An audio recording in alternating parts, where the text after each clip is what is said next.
तो +2 का second unit है सॉल्यूशंस, जो हम आज शुरू करने जा रहे हैं। थोड़ा सा सॉल्यूशंस आपने +1 में भी किया है as application of mole concept. तो सॉल्यूशन की आपने डेफिनेशन पढ़ी है कि it is a homogeneous mixture. पहली जो उसकी कंडीशन है, मिक्सचर होमोजीनियस होनी चाहिए ऑफ टू और मोर केमिकली नॉन रिएक्टिंग। जो सब्सटेंसेस आप मिक्स कर रहे हो वो केमिकली रिएक्ट ना करें आपस में। Whose composition can be varied within certain limits, जिनकी कंपोजिशन आप within certain limits vary कर सकते हो। तो 3 कंडीशन हो गई। पहली कंडीशन कौन सी है? Homogeneous mixture. दूसरी कंडीशन कौन सी है? कि जो कंपोनेंट मिक्स कर रहे हैं केमिकली नॉन रिएक्टिंग हो। और तीसरी कंडीशन है whose composition can be varied within certain limit. अब जिस सॉल्यूशन में 2 कंपोनेंट्स होंगे, ये आप जानते हो, उसको बोलेंगे बाइनरी सॉल्यूशन। बाई मैंने 2। अब जो नॉर्मल कंपोनेंट्स हम मानते हैं, जो छोटी क्लास से आप डेफिनेशन पढ़ते आते हो सॉल्यूशन की, solute plus solvent equals to solution. अब जैसे एग्जांपल ली हमने, sugar plus water equal to sugar solution. अब प्रैक्टिकली अगर हम इमेजिन करें तो 1 चम्मच हमने चीनी का लिया और पानी के गिलास में डिसॉल्व कर लिया, ये बन गई शुगर सॉल्यूशन। अब इसका एक एक्सट्रीम केस इमेजिन कीजिए। अगर हम सिर्फ एक दाना चीनी का ले लें और एक बाल्टी पूरी पानी की है उसमें डाल दें, थ्योरेटिकली तो वो भी सॉल्यूशन है, शुगर प्लस वाटर हो गया, पर प्रैक्टिकली वो कोई सॉल्यूशन नहीं है। इसीलिए बोला गया आपको whose composition can be varied within certain limits. उल्टा करो एग्जांपल को, एक बैग पूरा चीनी का ले लिया, ऊपर एक ड्रॉप पानी की डाल दी, तो थ्योरेटिकली तो वो भी सॉल्यूशन हो गई, पर प्रैक्टिकली वो कोई सॉल्यूशन नहीं है। इसीलिए बोला गया whose composition can be varied within certain limits. तो sugar plus water equal to sugar solution. Solute किसको कहना है, सॉल्वेंट किसको कहना है? ऐसा नहीं कि सॉलिड ही सॉल्यूट होने हैं और लिक्विड ही सॉल्वेंट होने हैं। टेक्निकली जो कंपोनेंट कम अमाउंट में प्रेजेंट है उसको बोलते हैं सॉल्यूट, और जो ज्यादा अमाउंट में प्रेजेंट है उसको बोलते हैं सॉल्वेंट। एक ही केस बनेगा 50-50 वाला, वहां पे आप जो मर्जी कह सकते हैं, लेकिन नॉर्मली जो कंपोनेंट कम है वो सॉल्यूट आ गया। अब यहां पे इस चैप्टर को पढ़ते हुए हम सिंबल यूज करेंगे। सॉल्वेंट के लिए 1 यूज करेंगे सबस्क्रिप्ट और 2 यूज करेंगे for solute. 1 for solvent and 2 for solute. जैसे हम अगर लिखें W1, तो W का मतलब हो गया वेट और 1 का मतलब हो गया सॉल्वेंट, तो वेट ऑफ सॉल्वेंट। ऐसे हम सिंबल यूज करने जा रहे हैं। ऐसे W2, इसका मतलब हो जाएगा वेट ऑफ सॉल्यूट। कई जगह पे लोग इसके लिए सिंबल A और B भी यूज करते हैं। It hardly matters, A for solvent, B for solute. हम अपने लिटरेचर में इन वीडियोस में सिंबल 1 और 2 यूज करेंगे फॉर सॉल्यूट एंड सॉल्वेंट।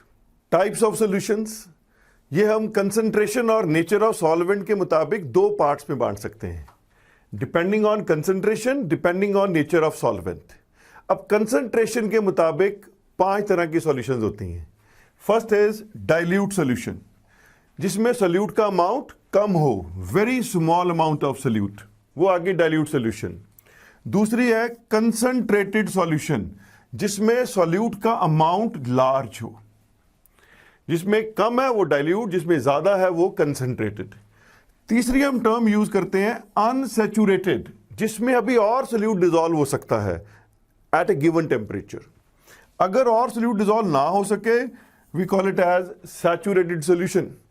जैसे आप एक गिलास पानी का लो, उसमें चीनी डालो, डिसॉल्व करो, हो जाएगी, और डालो, अभी वो भी डिसॉल्व हो सकती है, तो इस वक्त तक तो वो सॉल्यूशन है अनसैचुरेटेड।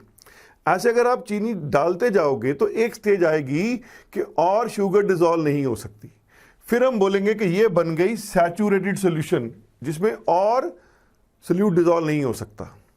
इससे ऊपर भी है एक सुपर सैचुरेटेड सॉल्यूशन, जिसमें सैचुरेटेड से भी ऊपर चला गया, more amount of solute can be dissolve.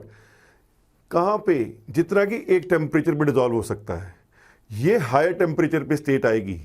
जैसे हम एक सिंपल एग्जांपल लें, आपने जलेबियां खाई होंगी, उसमें जो चाशनी होती है ना, दैट इज सुपर सैचुरेटेड, वो हायर टेम्परेचर पे बनती है, जाके रूम टेम्परेचर पे नहीं बनती। तो रूम टेम्परेचर तक सोल्यूशन बन गई सैचुरेटेड, उसके बाद फ्लेम पे उसे गर्म किया, फिर उसमें और चीनी डिजॉल्व कर सकते हैं, तो that is super saturated solution. तो ये हमारे पास 5 टाइप की सोल्यूशंस आ गई। फिर हम डिफाइन करते हैं the maximum amount of solute in grams. ये डेफिनेशन हम रखी है हमने सॉल्युबिलिटी के लिए, कि किसी भी सोल्यूट की कितनी सॉल्युबिलिटी है, उसके लिए एक स्टैंडर्ड बनाया है 100 ग्राम सॉल्वेंट का। जितना मैक्सिमम अमाउंट ऑफ सोल्यूट हम डिसॉल्व कर सकते हैं in 100 gram of solvent to form a saturated solution. जब हमने वर्ड यूज कर लिया मैक्सिमम, तो इसका मतलब ही है सैचुरेटेड। तो the maximum amount of solute that can be dissolved in 100 gram of solvent at a given temperature to form a saturated solution, उसको बोलते हैं हम सॉल्युबिलिटी। ये स्टैंडर्ड हमें फिक्स करना पड़ा, नहीं तो लोग आपस में लड़ते रहते, कोई 1000 के लिए आ जाता, कोई 500 के लिए आ जाता। तो हमने हर एक सॉल्ट की सॉल्युबिलिटी को एक्सप्रेस करने का मेथड बनाया कि 100 ग्राम सॉल्वेंट में कितना सोल्यूट डिसॉल्व हो सकता है। अब नंबर 2 आ गया, depending on nature of solvent. Solvent की नेचर के मुताबिक सोल्यूशन कितने तरह की हो सकती है। एक बात याद रखना, nature of solution is same as the nature of solvent. ये बहुत टेक्निकल पॉइंट है कि nature of solution is same as the nature of solvent. ये एक टेबल डिस्प्ले पे है, इसको आपने याद करना अभी मेरे साथ। कैसे? देखिए हमने क्या किया, सोल्यूट, सॉल्वेंट, सॉल्यूशन और उसकी एक एक एग्जांपल यहां पे कोड की हुई है। जो कॉमन सॉल्यूशन चलती हैं, सबसे कॉमन अगर हमने पानी में बनाई है, उसको हम बोल देते हैं एक्वस सॉल्यूशन। अगर सॉल्यूशन वाटर में है we call it as aqueous solution, और अगर सॉल्वेंट अदर देन वाटर है तो नेचुरल नेम है non aqueous solution, other than water. जैसे हम एग्जांपल ले लें, कार्बन डाइसल्फाइड, कार्बन टेट्राक्लोराइड, इसमें बनाए सॉल्यूशन, ये सॉल्वेंट हो जाए। Other than water, non aqueous.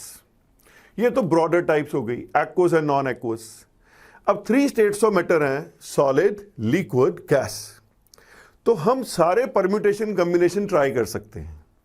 उसके मुताबिक there can be 9 types of solutions. 9 types की सॉल्यूशंस हो सकती हैं। अब आपने टेबल मेरे साथ याद करना है। जैसे हमने सॉल्यूट लिखा, तो आप क्या करो, लिख लो सॉलिड, लिक्विड, गैस। याद हो गया, सॉलिड, लिक्विड, गैस। इसको फिर 2 बार और रिपीट कर लो, solid liquid gas, solid liquid gas. ऐसे लिख लो, पहले 1 to 9 लिख लिया, फिर solid liquid gas, solid liquid gas, solid liquid gas. अब पहले 3 के आगे सॉलिड, सॉलिड, सॉलिड, फिर लिक्विड, लिक्विड, लिक्विड, फिर गैस, गैस, गैस। तो सारे परम्यूटेशन कॉम्बिनेशन बन जाएंगे। इतना टेबल याद हो गया। सोल्यूट में solid liquid gas, solid liquid gas, solid liquid gas. फिर सॉल्वेंट में 3 बार लिख लिया सॉलिड, 3 बार लिक्विड, 3 बार गैस। मैंने शुरू में क्या सिखाया कि nature of solution is same as the nature of solvent. अब अगर सॉल्वेंट सॉलिड है तो we call it as solid solution. अगर सॉल्वेंट लिक्विड है we call it as liquid solution, और अगर सॉल्वेंट गैस है we call it as gaseous solution. तो 3 हमारे पास हो गई सॉलिड सॉल्यूशन, 3 हो गई लिक्विड सॉल्यूशन, 3 हो गई गैसियस सॉल्यूशन। अब ये एग्जांपल बुकिश है, आप ऐसे खुद भी एग्जांपल्स इमेजिन कर सकते हो। जैसे आप देखिए, सॉलिड डिसॉल्व्ड इन सॉलिड, दोनों सॉलिड, सोल्यूट भी सॉलिड, सॉल्वेंट भी सॉलिड। तो कॉमन एग्जांपल है ऑर्नामेंटल गोल्ड। जो गोल्ड है ज्वेलरी वाला, उसमें प्योर गोल्ड होता है 24 कैरेट, तो जो ज्वेलरी बनती है दैट इज 22 कैरेट, इससे कम भी हो सकती है। तो 2 कैरेट्स क्या होते हैं उसके अंदर, कॉपर। तो ये आपके पास आ गई एग्जांपल ऑल एलॉयस। मैंने एग्जांपल ले ली और कॉमन ऑर्नामेंटल गोल्ड। ऐसे ही लिक्विड, सोल्यूट, सॉलिड, सॉल्वेंट, जितने हाइड्रेटेड सॉल्ट्स हैं, जैसे हम एग्जांपल लें कॉपर सल्फेट, पेंटाहाइड्रेट। अब ये सॉलिड है, सॉलिड, ये सॉल्ट सॉलिड है। जो सॉल्यूशन बननी है वो सॉल्वेंट के मुताबिक बननी है। हमने बोला कि सॉल्वेंट जो है सॉलिड है, तो ये सॉल्ट सॉलिड हो गया ना।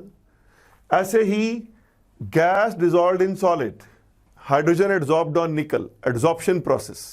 यह एक एग्जांपल हम केक्स की भी ले सकते हैं। CO2 उसमें गैस है, दिखने में क्या है, वो सॉलिड है। सॉलिड सॉल्यूशन मतलब दिखने में सॉलिड है। ऐसे ही लिक्विड सॉल्यूशन आ गए, सबसे कॉमन एग्जांपल ले ही ली हमने, solid dissolved in liquid, sugar solution. फिर आ गई लिक्विड डिजॉल्व्ड इन लिक्विड, दोनों लिक्विड हैं। एक आपने कभी शरबत पिए होंगे, जैसे रूह अफ़ज़ा है या किसान है। अब वो क्या किया, शरबत हमने पानी में डाल दिया, सॉल्यूशन बन गई। अब शरबत भी लिक्विड जो सॉल्यूट है और पानी भी लिक्विड।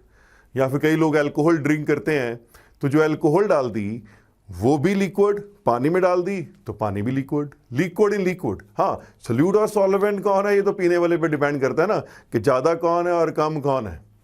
अब इसके बाद एग्जांपल आ गई गैस डिजॉल्व्ड इन लिक्विड, जितनी भी कोल्ड ड्रिंक्स हैं।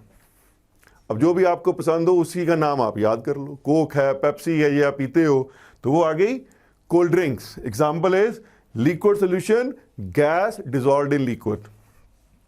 इसके बाद आ गई अगर गैसियस सॉल्यूशन है, पहले ये सॉलिड डिजॉल्व्ड इन गैस। इसके लिए एग्जांपल सबसे अच्छी है डस्ट। आप एक बार सिटी में से घूम के आओ और आके रुमाल से अपना फेस साफ करो तो लगता है पता कितनी डस्ट है, तो सारी एयर में ही है ना। तो एयर क्या है, प्रैक्टिकली मिक्सचर ऑफ गैसेस है एयर। तो वो जो गैस है, जो ज्यादा अमाउंट है, वो सॉल्वेंट है। तो ये आ गई आपके पास सॉलिड डिजॉल्व्ड इन गैस। ऐसे लिक्विड डिजॉल्व्ड इन गैस, फॉग। फॉग में जो सॉल्वेंट है वो एयर है, गैसियस, और बीच में लिक्विड ड्रॉपलेट्स हैं। तो ये एग्जांपल हमारे पास आ गई गैसियस सॉल्यूशन की, लिक्विड डिजॉल्व्ड इन गैस। और लास्ट है गैस डिजॉल्व्ड इन गैस, एयर। एयर खुद भी एक सॉल्यूशन है। अब एयर में सॉल्वेंट कौन हुआ, नाइट्रोजन गैस, क्योंकि ज्यादा अमाउंट उसका है 78%, 79%। तो बाकी गैसेस सोल्यूट हो सकती हैं। तो ये हमारे पास 9 टाइप्स की सॉल्यूशन हो गई। देखिए 5 हमने पहले पढ़ी, dilute, concentrated, unsaturated, saturated and super saturated. 5, 2 हमने इस तरह क्लासीफाई कर ली, एक्वस एंड नॉन एक्वस 7, और 9 हमने ये क्लासीफाई कर ली। ये है डिफरेंट टाइप्स ऑफ सॉल्यूशंस।